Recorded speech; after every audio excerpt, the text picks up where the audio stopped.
Oh, hello. Welcome to 𝗣𝗵cie Talks. So if you didn't know already, 𝗣𝗵cie Talks are essentially conversations about migration put on by Project 𝗣𝗵cie.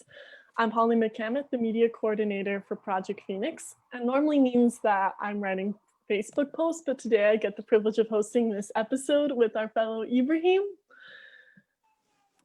And if you're involved within the migrant community in Nicosia, there's a good chance that you already know Ibrahim.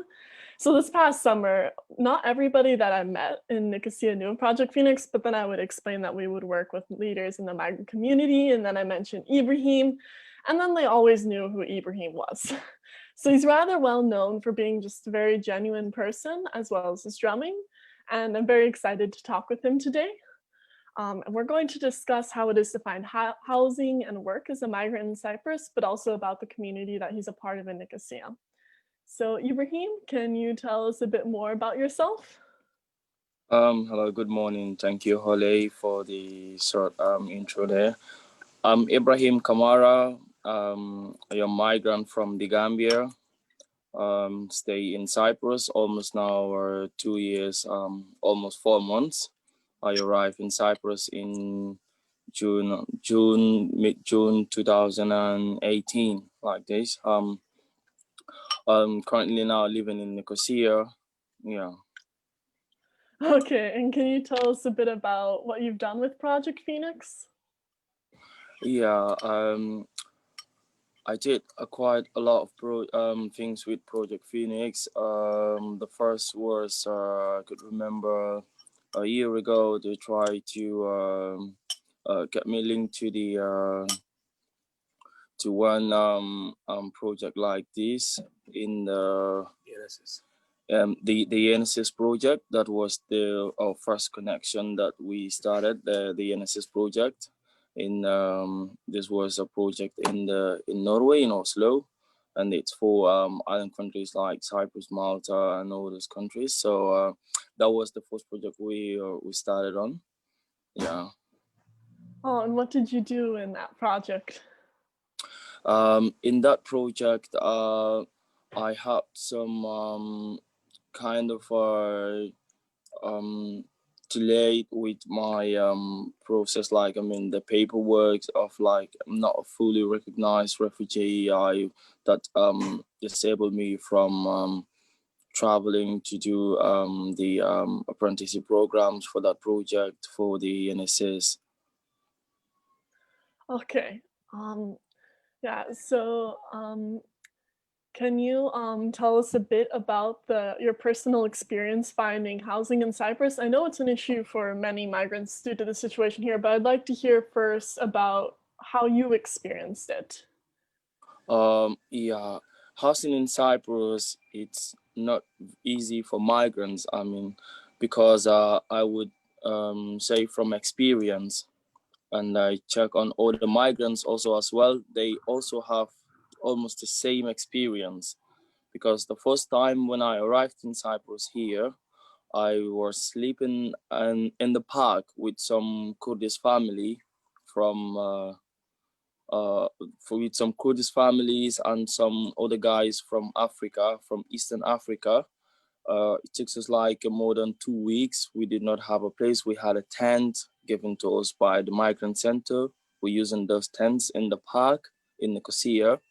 And that time it was very hot actually. And I find out that many migrants also were like sleeping at churches and sleeping in the mosque, sleeping on the streets. It's very difficult. And then the worst part of it is when you want to get a house to stay, you get a couple of delays from the arrangement of your social benefits sometimes, and that is a big headache actually. So it's so common for the migrants who come here to that they can't get housing right away, that they're used to giving them tents. This was in 2 years ago in Nicosia, and then they had a reception center outside Nicosia in Kokino Trimitia in the Punara camp, and there was one refugee Kofino, one refugee center in outside Lanaka. Yeah. So refugees also stay there, but many migrants in Nicosia here did not have those like Kofino centers. I mean, it's a bit hard for them to get a place to stay, to settle down, almost like 1-2 months like this, because the shelters are already full. When you like go to the shelter to look for accommodation, you'll find out that the shelter is full. They cannot accommodate you anymore. So you have to struggle on your own before you will settle down. Right, so it's like normal to stay in a tent before you even have a shot at getting housing. Yeah.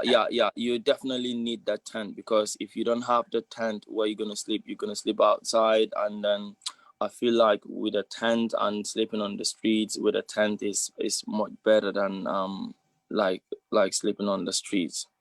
Okay, and yeah, you came in June. That's not exactly the coolest part of Nicosia. It Yeah, must have been really hot. yeah. Really, it is. Okay, and I can imagine the landlords would not be too thrilled about having the delay in the social benefits. Yeah, So, the landlords are very that is another problem, because you would call the many landlords, like there's this online website we use to look for house called the Bazaraki or something like this on the Facebook market, if you can use the internet. So when you get a number there that this flat or this house is free, and you call and they say, where are you from? And then you say, I'm from Africa. They'll say, okay, sorry, it is full, or we give our house only to students. So that makes it more difficult for people. And all the time, my landlords will say, okay, I want to give you a house, but the social welfare delays the payment. So I'm not going to give my house to migrants. This is another hectic thing. okay, that sounds really difficult. I know it's tough enough for, normal foreigners who come with jobs and everything and automatic residence permits. I know they have an issue enough finding housing, so I can't imagine what it would be like trying to find it with when no landlords will even really look. But how did you eventually find housing? Yeah, well, first I have to move from, 3 different places. At first, I was staying in a place called 𝗍𝗶𝘃 I was Oh staying there yeah. for months. I moved, I switched 2 places there. And then I moved to the city center around the bus station, and 5-10 minutes walk to the bus station, the Ohi roundabout. I stayed around that area for like a couple of months before I could move to Lakatamia, that I could say now I am living almost very okay. But it was a challenging moment, definitely. How long did it take you? It takes me almost 1 year, some months before I could definitely say I am now in a house that I am very okay.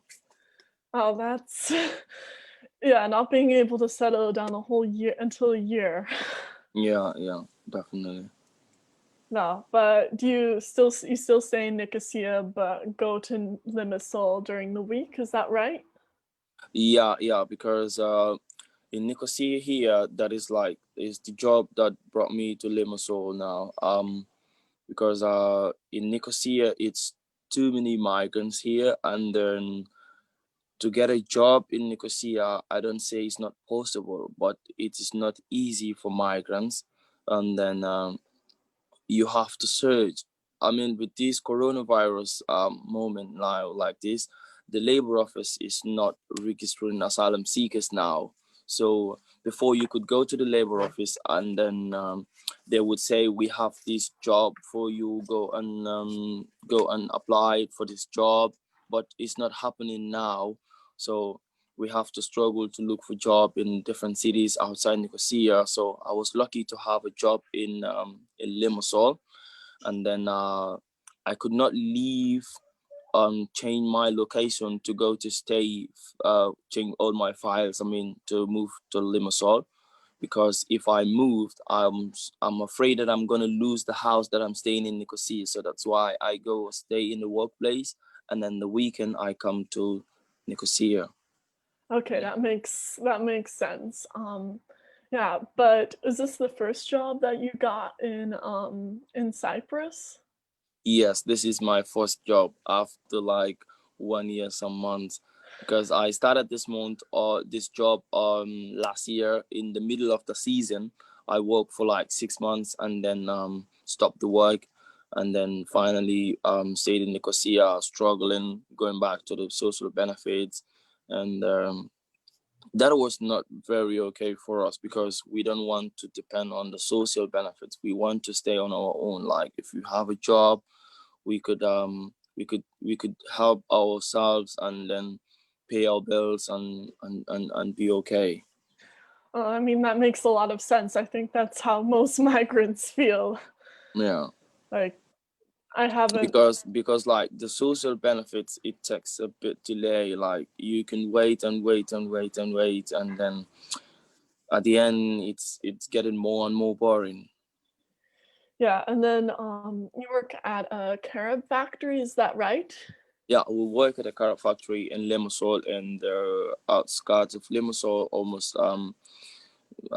couple of minutes away from the city center and a couple of minutes drive to Trudeau. So just like in the middle in the mountains area like this.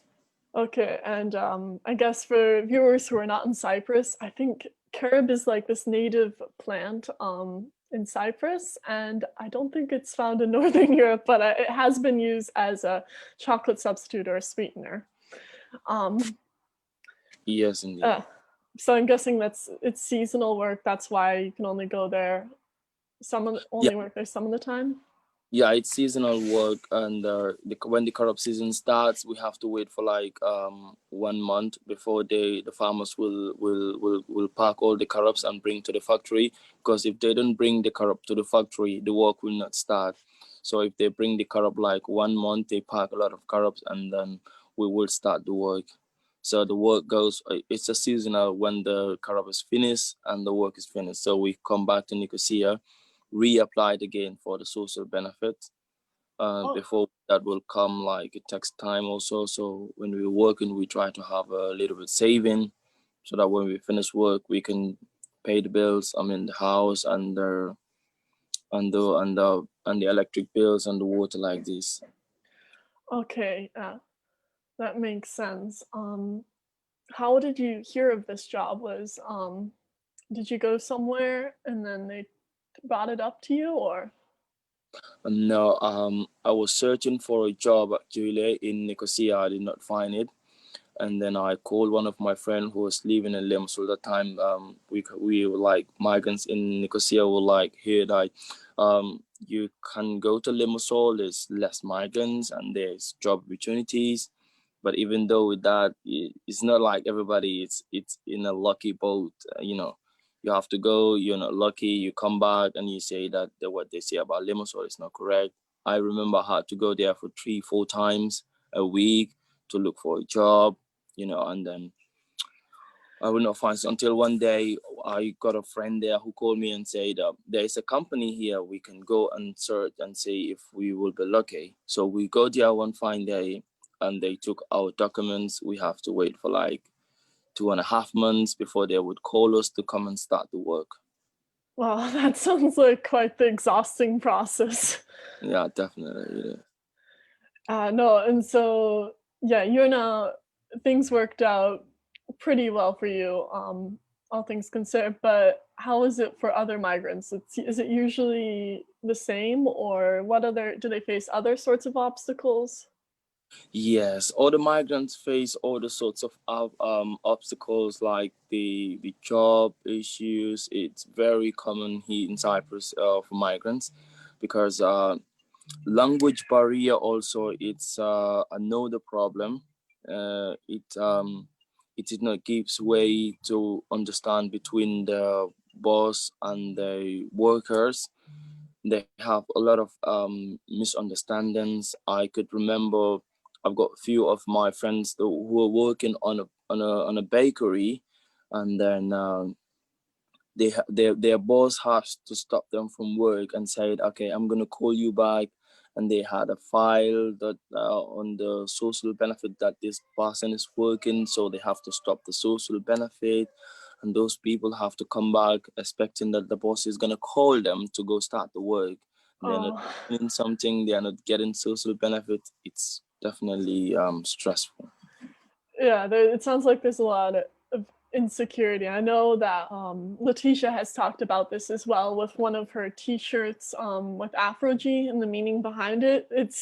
Yeah, It's yeah. also quite hard to settle into a place if you don't have a secure place to work. And also, I can imagine it must be a bit different, like if you have a baby or something or a family, because like you can go to 𝗍𝗵cie. Yeah, this is a big issue. It's a big issue because the company I'm working at now, we have two persons from Nicosia that have babies, like 1 year, some months, and they applied to the company, and the company said, okay, you can come and do the job, but then they cannot come now because they have babies. So this is also another problem. So that they have to get some persons to come to replace them to do the work. I mean, yeah.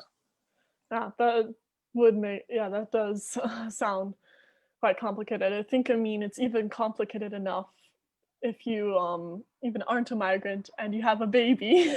Yeah, yeah. So yeah, and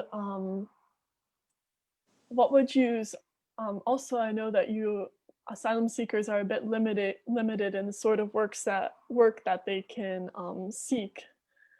Yeah, this is definitely correct because it's just recently they have increased the work sector, like asylum seekers can do this job and do this job, but before we have very limited access to do some, not like all the work that we can do in Cyprus here. There are some jobs that we cannot do.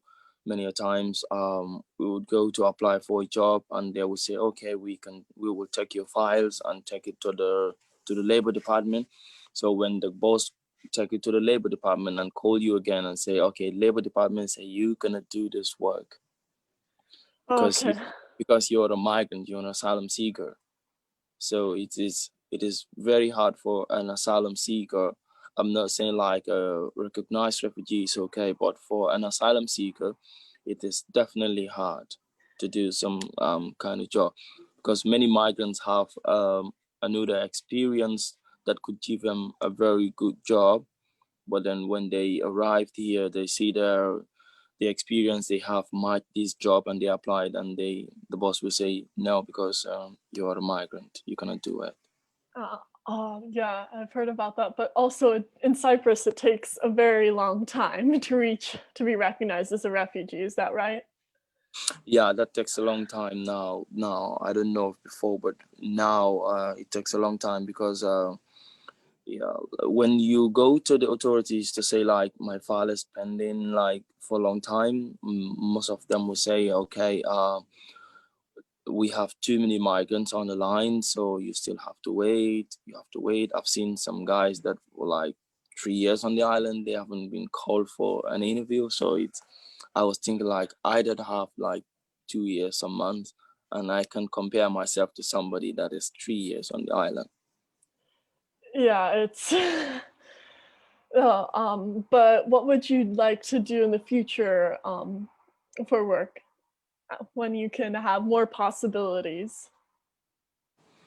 Yeah, I wanted to like continue on my work until they allow us to do other jobs that would earn us better money to develop ourselves, to help others as well. Definitely, this is what I want to do.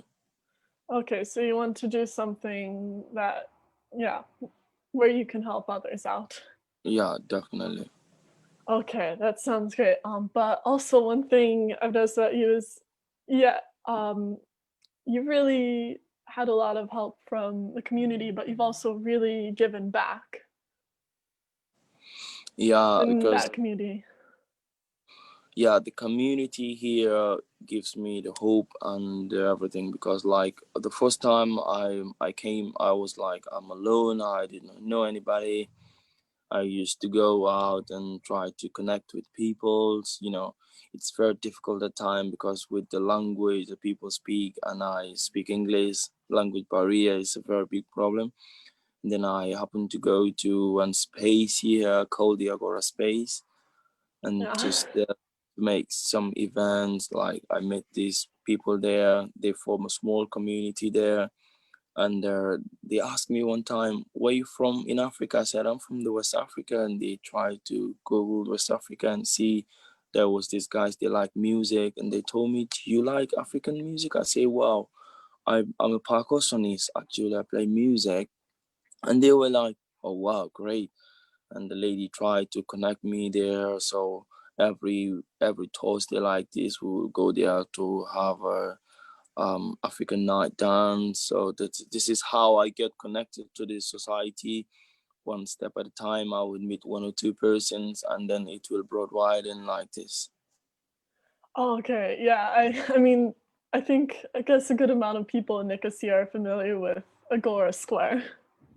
Yeah. Many people are a bit familiar with the Agora Square because they're hosting many events for the young people, for the migrants, for the Cypriots, things like this. Yeah. Yeah, no, and it's very much for everyone. Like, it's not just for Africans or just for Cypriots or just for internationals. Yeah. Because international students, also like the Erasmus students, they come there for events like this. I remember when we have the after the migrante event, we Yeah. have so many international migrant students from the Erasmus. They come there, and then we form another community, I can say, and this is amazing, definitely. Yeah, no, I heard about Arte Migrante. I had other stuff to do, but I know the people who went. Yeah. Oh, yeah. And what sort of, I know they have Arte Migrante, which was a camping weekend. Yeah, after the migrante, they try to connect so many people from different countries, from different cultures, like this. So we go to campings and campsite in Moniatis in the Troodos region. Everybody will come there with your tent, and if you can play music, you come with your instrument. We spend 1 night and a half day. We do camping, we do events, play games, do music, do campfire at night. It's definitely amazing. Yeah, that does sound pretty nice. Uh, Yeah. I know they've had some other events, like there was the one on the border. Yeah, now we're trying to do one event in Jam in the Nature with my colleagues here. I'm doing drumming with some guys from Africa. With we have a group in Nicosia. We have some migrants from Central Africa. We have migrants from West Africa. Yeah, these two countries, we have migrants that we join together, and then we do music. Okay, yeah. I mean, I heard about it from you, but then I've also heard about it from different places, so it's quite exciting. Yeah, definitely, indeed, it is. Definitely. Yeah. We're hosting this event. Is a musical jam night. This is a percussion night. It will be in Nicosia, in the outskirts of Nicosia. It's in the October 17th to October 18th in a private nature space in Mosfiloti village. Oh yeah, I heard about that. Yeah. So yeah, we can share that below afterwards. But does percussion have any special meaning to you or the African community? Yes, the percussion has a lot of meanings because the percussion I played is the djembe, the drum. It is the djembe. It's the in our local language we say the different names. Some say the dundumba, some say that Tantang in a different way. All that's meaning something, you know, because the drum sends a message, you know. It is definitely something very important, definitely. Okay, and I think it's, yeah, I guess there's also a lot of benefits of having a strong community now. Yeah, now I have a strong community with the music. I'm doing the cultural music, the drumming. It's definitely created a very good space that I filled in with many people that are connecting so many people also together to the family. Oh yeah, no, it's that's really great. I guess it's really cool how you came here. I think was it a year ago or a bit over a year, Yeah, a bit of a year ago, yeah. and you've built all of this up now, and then everybody seems to know you. Yeah, I think like when this is what I would say to everybody: if you're talented with something, don't keep it. Try to bring it out. You don't know what it will be at the end. Then. Oh yeah, that's really great. Okay, so yeah, you've been involved in like there's a lot of benefits from the community, but there are some NGOs and like organizations such as Project Phoenix, and what could they do more to support people like you who are want to make the most of it while waiting for an update on their status? Yeah, we've got like other projects before that were helping migrants to develop themselves, to push them more to get their status being like recognized, or give them something that will push them up for the system to recognize them. Recently, before like the opinion, there was this project called the opinion, and these people came up with one of the project that was very good, called the first step. So this was it covers almost Cyprus. In Cyprus, Larnaca, I think some part in Limassol and Paphos like this. That's like they integrating migrants into the labor market in Cyprus, and Okay, this yeah. very okay. Yeah, no, that does sound good. I mean, I guess the thing I always hear is that getting a job is the first step to adjusting. Yeah, getting a job is the first thing in adjusting, because you need a job to earn something to help yourself. You don't want to wait and wait and wait before you will get social benefits, which delays a lot. Because if it delays a lot, you have many problems. You can be kicked out from your house and you would end up in the streets. You can end up like having no food, you will go hungry, things like this, yeah. Yeah, no. So that's what I always hear. So I do think that we are reaching the end of yeah, of this Phoenix talk, but you do want to promote the night in the is it the night in the nature? Yeah, night in nature. This is the percussion night. It is it's gonna be a cultural night. Like we're gonna be jamming there. I'm gonna be jamming with my colleagues, and there are gonna be some vocalists also from different parts of Africa, from East Africa. We're gonna have vocalists also from Cyprus here. We're gonna make it more diverse. Yeah, oh, I'm really jealous that I can't come. I miss Nicosia because it was such a special environment.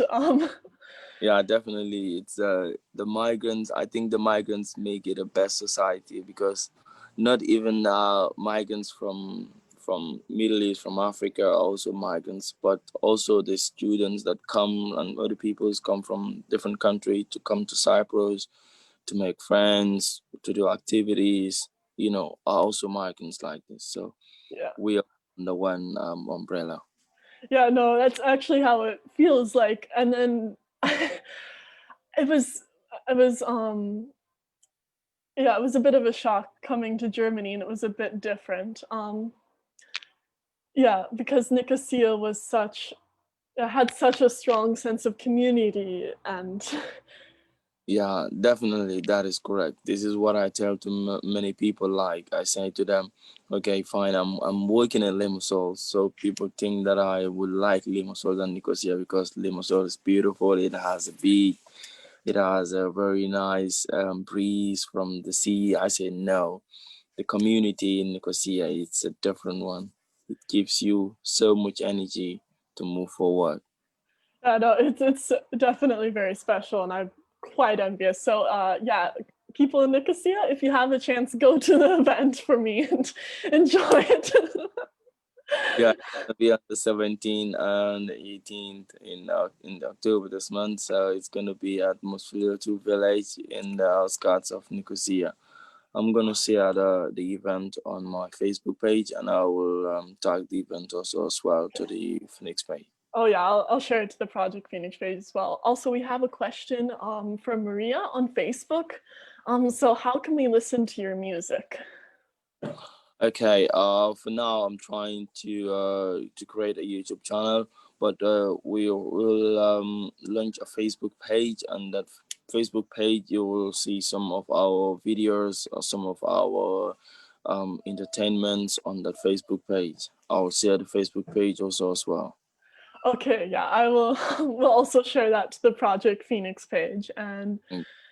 yeah, also, I guess there's no upcoming events in Northern Germany right now, but there is some exciting things with Project Phoenix coming. So you can follow our social media and stay in touch with that. And we aren't just on Facebook, we're also active on Instagram, Twitter, and LinkedIn. And I'm very proud of that as the media coordinator, so you can check that out. Ibrahim, is there anything else that you'd like to say? What I want to say is thank you, Project Phoenix, for this wonderful opportunity, and thank you for everything, and they are the way they are connecting migrant society and trying to assist migrants to develop themselves. This is definitely amazing. Oh, well, thank you, Ibrahim. I mean, it's a pleasure working with you and talking with you. Uh, um, I would like to thank everybody for watching in. I had a really great time. So, yeah, I hope that you all have a lovely Sunday and a nice rest of the day. So, thank you. Thank you.